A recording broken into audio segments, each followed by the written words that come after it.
j'ai seulement trois questions. Oui. La première question, c'est quel changement concret attendez-vous de la Chine sur les différents commerciaux? Nous avons tout intérêt à bâtir des coopérations renforcées avec tous les pays du monde qui, comme nous, croyons à la coopération plutôt qu'à la confrontation. Et c'est pourquoi, avec la Chine, avec laquelle nous entretenons des liens étroits, que ce soit dans le domaine économique, dans le domaine culturel, universitaire ou scientifique, nous avons vocation à renforcer ces liens.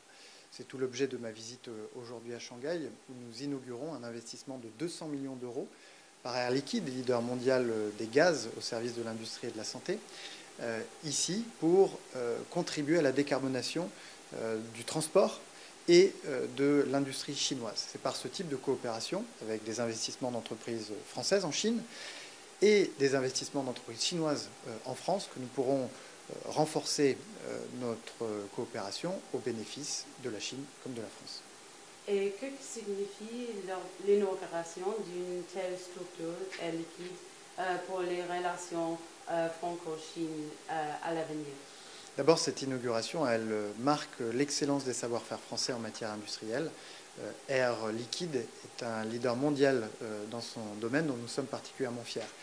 Mais elle marque aussi l'ambition partagée de la France et de la Chine de montrer l'exemple en matière de décarbonation, d'atteindre l'objectif de neutralité carbone et d'atteindre les objectifs de l'accord de Paris qui a été signé il y a 10 ans à Paris, au Bourget, mais qui a été aussi soutenu par la Chine à l'époque. Et c'est dans cet esprit qu'avec mon homologue, ministre des Affaires étrangères chinois, nous avons adopté hier une déclaration qui confirme notre ambition d'atteindre les objectifs fixés par l'accord de Paris et de nous donner les moyens de le faire ensemble. Et après l'élection du président Trump aux États-Unis, pensez-vous que la relation entre Chine et l'Union européenne va changer? La relation entre l'Union européenne et la Chine a 50 ans cette année. Ça doit être l'occasion effectivement d'un renforcement de ces relations au bénéfice de la Chine, mais au bénéfice bien sûr de l'Union européenne, dans un esprit d'ouverture, mais aussi dans un esprit de réciprocité et d'équité.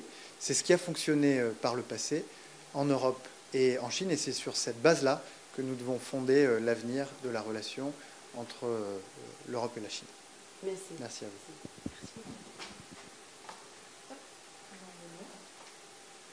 Est-ce que c'est la déclaration conjointe? Je me suis posé la question. Oui. Ah oui. Ouais, elle est en ligne sur le site France Diplomatie. Ah ok, super. Ah oui, c'est vrai. Bah, on est bon.